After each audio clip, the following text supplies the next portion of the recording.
You've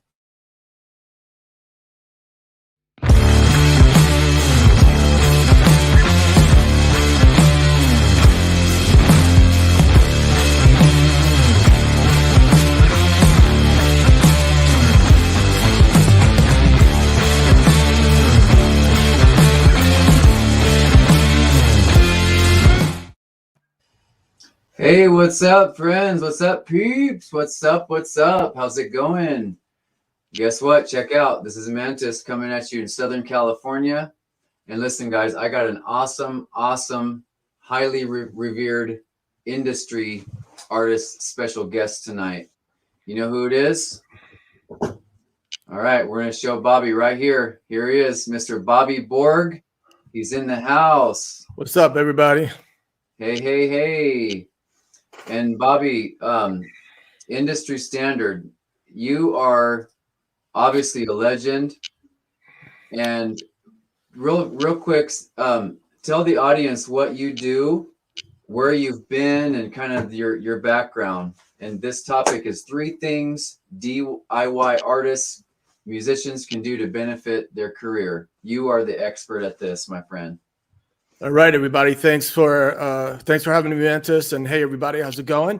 So I guess I could work. I'll work from the beginning, or I'll tell you what. I'll work from where we are right now, and then I'll work backwards.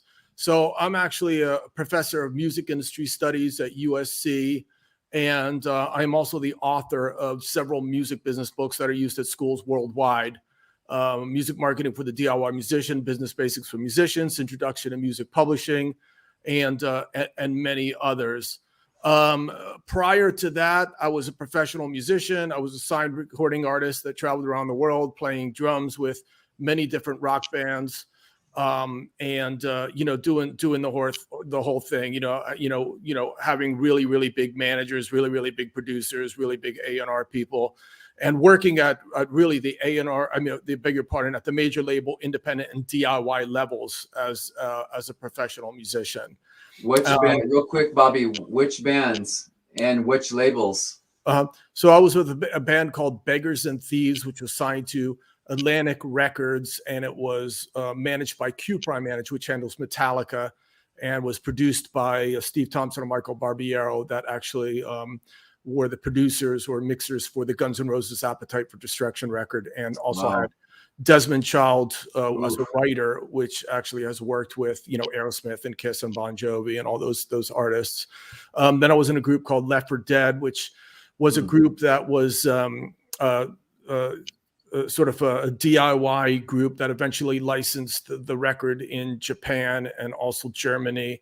And then I was also in a group called Warrant, which was Warrant. to CMC International / BMG. And here's my cherry pie. Yeah, right. I would actually I had no association with actually that era of Warrant or with writing that song. Right. I would actually prefer to remember Warrant by their other songs. Yes, Uncle Tom's Cabin. Oh yeah, there you go. Like Uncle Tom's Cabin, rather than. But I played on 2 records with Warrant called Belly to Belly, and also on another record called Warrant Live. And both those records are quite a departure from the more commercial Warrant that really Warrant is, to be quite honest with you. They were experimenting with taking their music to a new level that really ended up really not really quite suiting them. So they're really back to doing, I think, what they originally did, which is wise probably for them. Yeah. But nonetheless, and then prior to that, I was just like all of you guys. I was a young, really hardworking, dedicated musician that practiced 15 hours a day, and just wanted really bad to get into the music industry, and made sure that I did, simply by a number of different strategies that we're going to talk about today. Awesome. Mm-hmm. Where were you from originally, and then who inspired you to play your drums? So I was born in Princeton, New Jersey, which is, of course, the town of the famous university, Princeton University. And while I was there, being that we were very close to New York City, I had I had the opportunity to study with a lot of world famous drummers, people that played with a lot of the big band and jazz people like Miles Davis and Harry James. And then I was also studying with a lot of fusion players that worked with, Dizzy Gillespie and Sting and who inspired me. I guess, to be quite honest with you, a lot of the records that my father was playing around the house, but and my brothers were playing around the house. So I would say a lot of the early jazz drummers, but Buddy Rich, and then moving into people like, John Bonham, of course, and then a lot of the fusion drummers like, Billy Cobham and things of that nature. Awesome. So yeah, I know you're pretty skilled and technical. That's awesome. So all you drummers out there and musicians, follow Bobby Borg here, because he's, top of the line. Obviously he's walk the walk, talk the talk.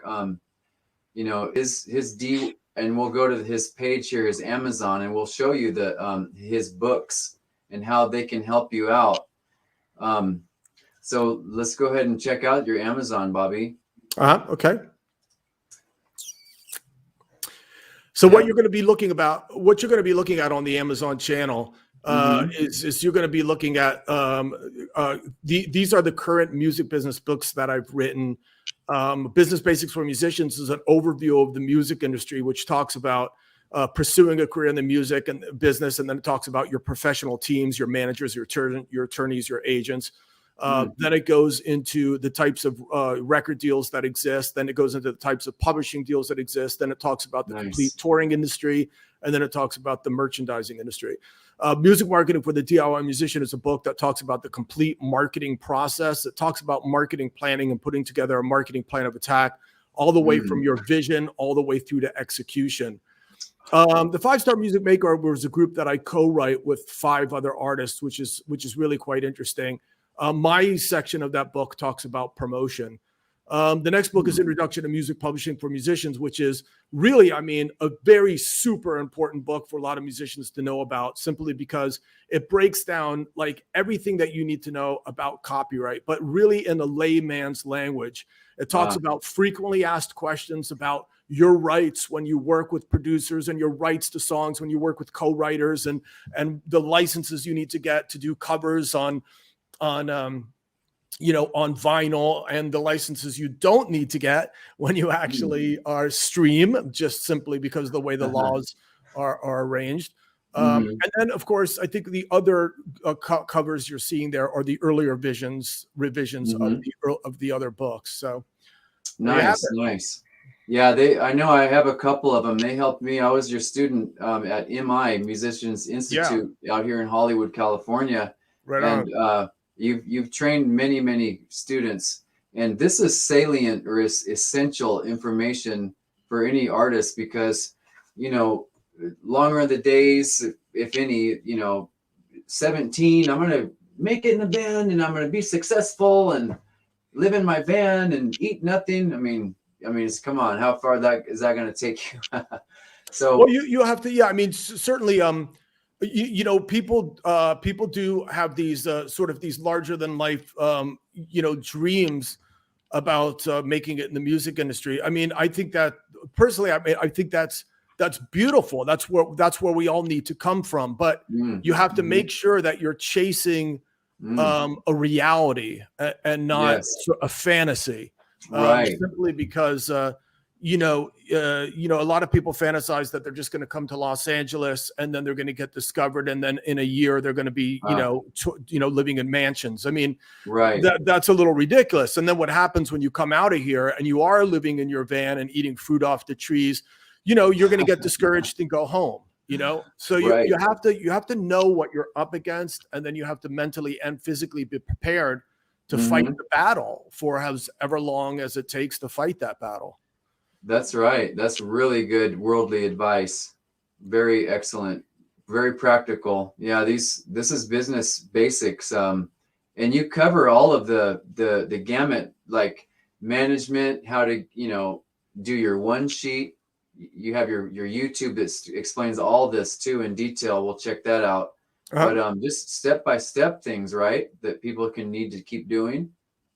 Yeah, basically, I think the best advice is when you can tell people how to apply it. If you so yeah, there's a lot of step-by-step advice, and things that are very applicable to everybody's career. It's action. Yeah. It's like, here's how to take action. Here's what you need to do. So that's awesome. That's awesome. Cool. Well, there's Bobby's Amazon page. Go ahead and Bobby Borg, Borg, like the cyborg. You've entered his world. Yes, you've entered the Borg of Bobby Borg. Cyborgs. So, yes. We'll go ahead and let's show them your YouTube, or do you prefer your YouTube? Sure, why not? Yeah. All right. So what you're going to see on YouTube right now is you're going to see my page. It's youtube.com/Bobby Borg. And basically what this channel is it's Business Basics 101. It is really a series of weekly videos that are put out twice weekly, rather, to help musicians turn their art into a more successful business. And you can go ahead and scroll. Okay. Okay. Yeah, this is great. Great. So what you see here is you see, a couple different things like, do you need a website in 2022? Complete music promotion, which is an overview of all promotion. Got some conversation about Spotify and some of the legalities that a lot of musicians do not know about.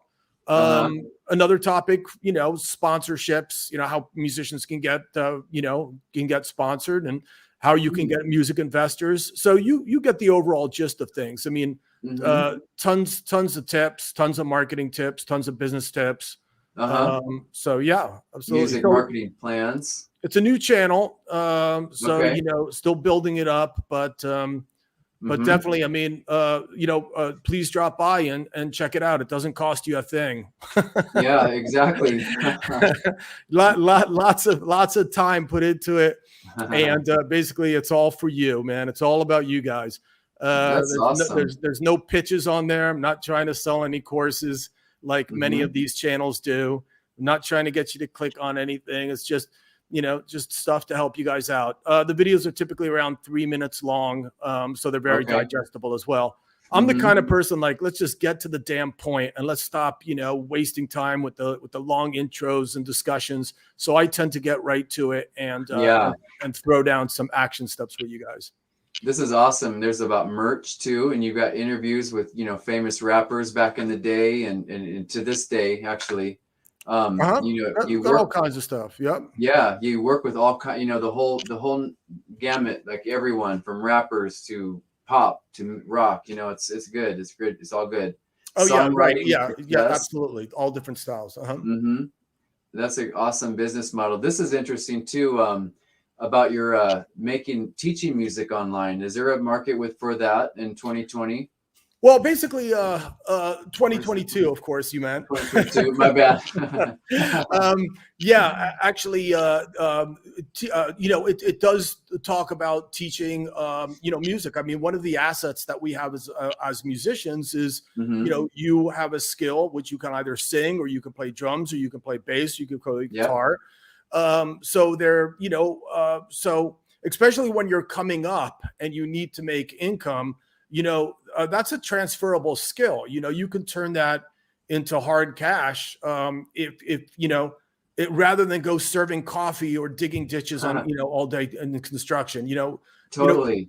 Go out there, figure out how to to monetize all your skills. If you know Pro Tools, teach people how to do Pro Tools. If you know how to play guitar, teach someone how to play guitar. If you know how to sing, teach someone how to sing. Totally. This way, this could bring money in, and you can be your own boss while you're trying to make it. While you're trying to make it as a solo artist or a rapper or whatever the case, or a band or whatever the case you're trying to do. So absolutely, man. You guys got to look at this like having many irons in the fire. Many revenue streams and sources. So if one dries up, you know what? You're good. You're still working other different revenue sources, and that's the way it's got to be. You have to really hustle to stay in it. And when I say hustle, I mean hustle in the good word of hustle. Yes. Hustle, not like hustler, but like hustle. Like meaning work hard. Work. Yeah, absolutely. So awesome advice. Definitely awesome advice from the guru of the industry. Real quick, which labels did you work with that are and as far as label and the music industry, is it still? I mean, is it as secure? I mean, do people get signed to labels? I mean, or is that kind of defunct now? Well, so I mean, overall, just in general, if we're looking at the sort of the young sort of TikTok community, I mean, let's just say, for example, you get on TikTok and you're just going to hear one person after the other bad mouthing the record companies. And I don't know if this is a PG show or not, but I'm about to swear. Can I swear? Yeah. So it's or something. It's basically, I mean, it's. Well, then I won't swear. So it's basically like, a lot of people are like F the record companies and things like that. And, and there's and that's particularly the attitude. So let's discuss this, like the reality of this. Okay. So first of all, when you're starting out, there is no choice other than to DIY, do it yourself. And there's so many tools that are available to you that allows you to do it yourself. Right. You can make records on your own laptop. You can release it through independent friendly distributors like disc makers, CD Baby, TuneCore, DistroKid, etc. And that can end up on Spotify and Apple Music right alongside of the major label artists as well. There's tools to promote your records. There's there's YouTube where you put up your videos, and and if you if you're unique enough and you work hard enough, you certainly could get on the map of people that are looking for people that are getting some traction. Right. And then, your career potentially could take it could go to the next level. And the more leverage that you have, the more power you have. So you could enter into agreements with people where maybe you say, you know what, sure, I'll release my record through your label, but I'm going to own the masters, and you're just going to, license the master from me for a period of 3 years, and it's going to be a pressing and distribution agreement, and then the masters revert back to me afterwards or whatever. In other words, you have more control to do this kind of stuff, right? Yeah. And then, eventually, if you build up momentum and Universal comes knocking on your door and says, we love the action that you've got. You've got lots of numbers on Spotify. You've got lots of numbers on YouTube. You got lots of numbers on Instagram. We really like what you're doing. Your YouTube videos are cool. Your branding is cool. We came out and saw you play in a club. You draw people in and people love it. We want to take you to the next level. We're going to give you, $100,000 to make your next record. And we're going to hook you up with great songwriters and producers. We're going to give you some deficit tour support to go out and play. We're going to give you some radio promotion. Then you have to think, wow, we really potentially can be in a position where there's a team of people that want to take us a lot farther than we potentially can take ourselves, And then you have to just ask yourself, is what you're giving up worth what you're getting in return? And if it's not equal, then don't do the deal and stop bitching about it. Right. But if it is equal and you feel, you know what, we're going to give up a little bit of this, but we're going to get all of this.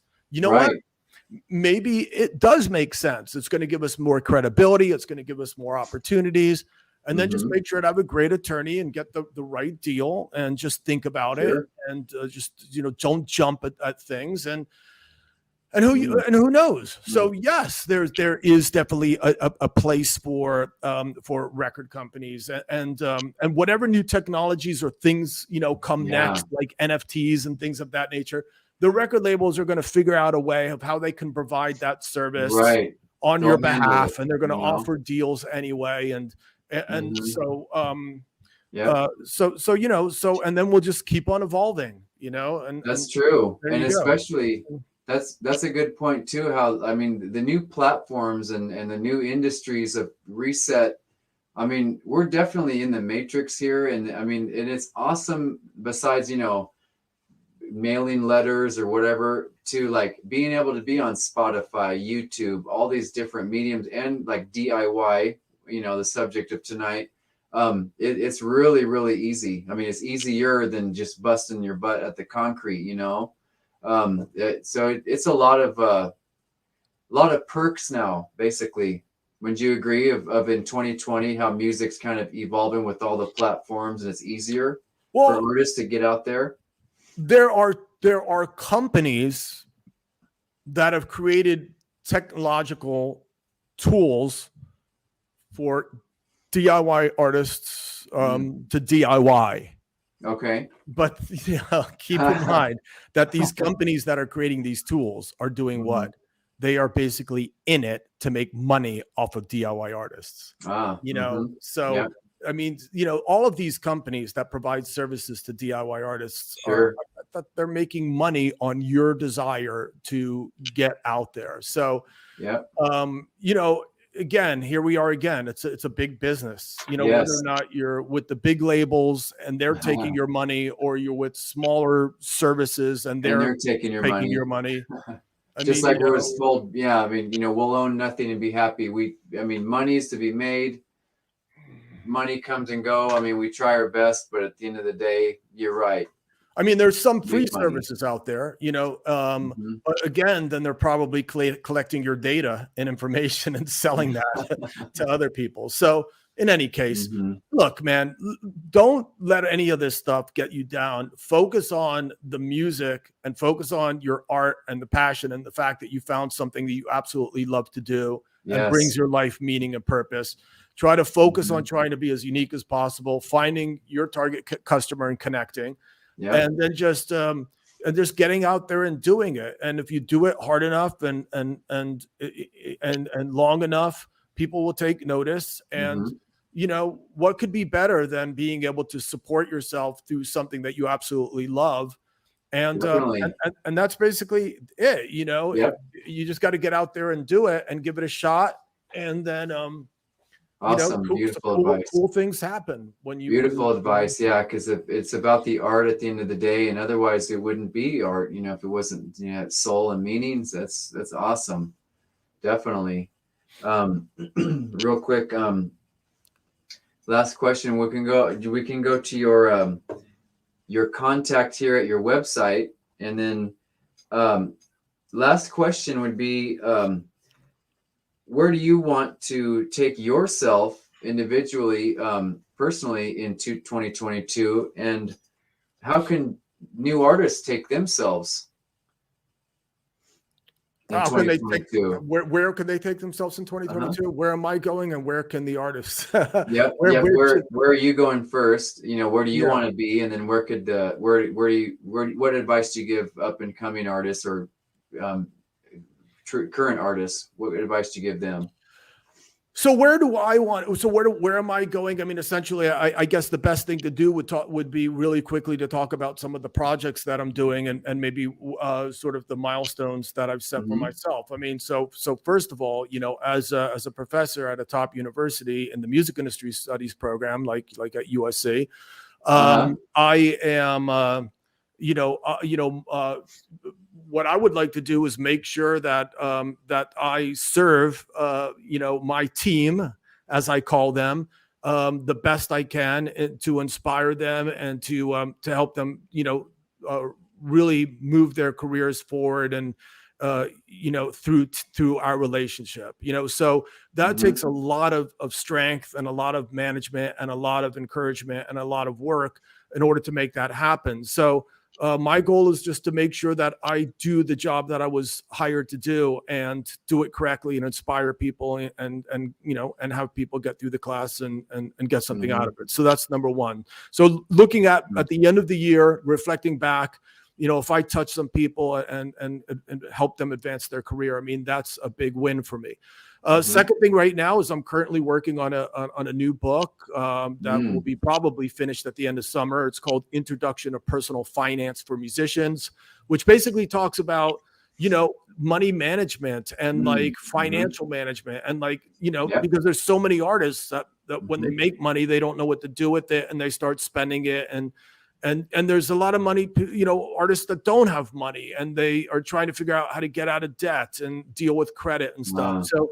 So, working hard on that manuscript. And then probably 3 would be, continuing to build my YouTube channel and draw, more people to it, just simply because it's a love of mine. And at the same time, it can help others. And then, just of course, health and fitness. I'm a big, eating right and exercising every day and just staying fit and staying healthily and mentally happy. Friends, real quick, friends, and I've seen some of his videos or like his posts, and he's a monster out there in the gym. I mean, he's like what, 30 years young, man. He's out there. He's buffed out. I mean, he's got longevity. I won the a fitness championship in California for my age group. So man, you have to stay healthy and that's an important thing. So as far as as artist goes, I mean, really, I mean, it would be to think about where it is that you want to go. Think about what your vision is. What is the end goal? Where ultimately do you want to go?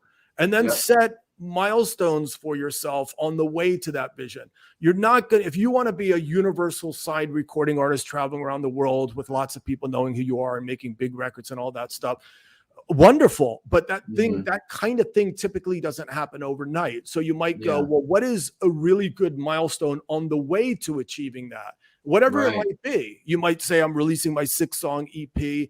I would like to get 100,000 streams per song. I would like to make 3 videos that got 100,000 streams per video. And I'd like to start playing shows that get 30 people. Just make sure your goals are smart, specific, measurable, attainable, roadmapped, and time-based. It's called SMART goals.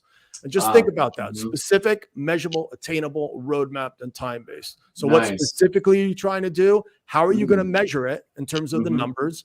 Is it realistic? Is it attainable? Is it roadmapped? Talk about how you're going to get there. And then time-based, it should be 6 months to a year. So I can't make your goals for you, but certainly make sure that you think about them in the way that I just described. So that would, I would say that would be a pretty good 2022.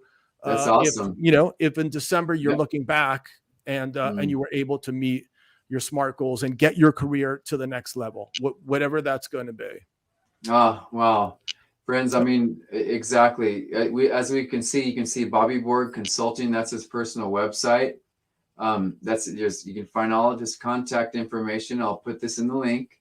But that SMART plan, I'd love to have print that out, and we could post that on the credits, and then musicians can follow that and go back to your website. Yeah, it's a great exercise. Just write that down: specific, measurable, attainable, roadmap, and time-based, and then just fill them in. There's actually a video on my youtube.com/Bobby Borg on SMART goals. You can just scroll through the videos and you'll find it. On this website here, if you look at the menu on the left, if you scroll down a little bit, you guys see that there is there is some blog stuff on there. There's some. But really, the most important thing is the last thing, the contact. If you guys click on the contact, go all the way to the top, go to the top, and then just basically click on all the way on the right, contact. You guys, I'd love to keep in touch with you. Sign this mailing list, and it's going to put you on my weekly mailer where I'll send you information about when my new videos are coming out. It will give you information about any job opportunities, network opportunities, good articles that you should be reading. I do not spam or overdo it. Typically, maybe one email goes out a week. So please feel free to keep in touch with me that way and get some more info. That's awesome. Yep. Guys, here's the friends, join the mailing list. It's all here. Here's this page. It's really replete with everything you need about blog, coaching. His symbol up here, look at that cool logo, Bobby Borg Consulting, very erudite. He's a USC professor. That's We've got the little symbol on the left. These are things that I value that are important to me. So the symbol on the left is obviously education. So I'm a graduate of Berklee College of Music and also an MBA at USC. The cross next to it is a symbol for health, which is extremely important to me. The symbol on the bottom of the education is prosperity. So that obviously means reaching your potential and your vision.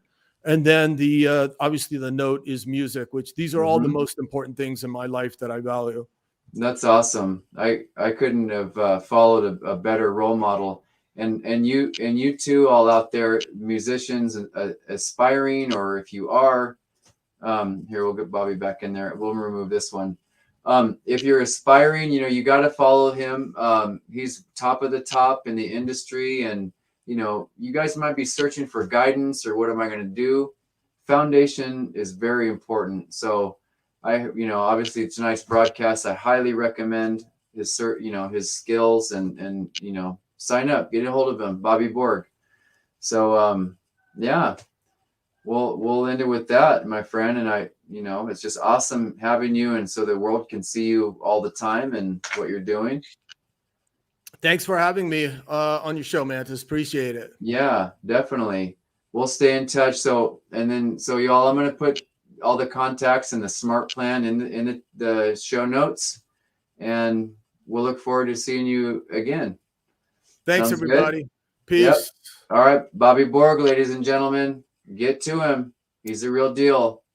Appreciate you, Bobby. We'll talk to you soon. All right, you guys. Thank you. Later, brother.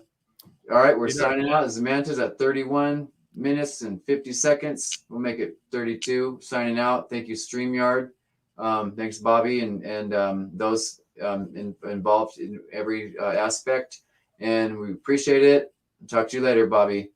Peace. Yeah, friends. I mean, Bobby is such an awesome pro. Little last, what is it? The eulogy, in Star Trek, Captain's Log, whatever. Music is very important, and especially in the Matrix, we must follow these examples and for success. So, yeah, I'm gonna just play some ending music, and we'll talk to you soon.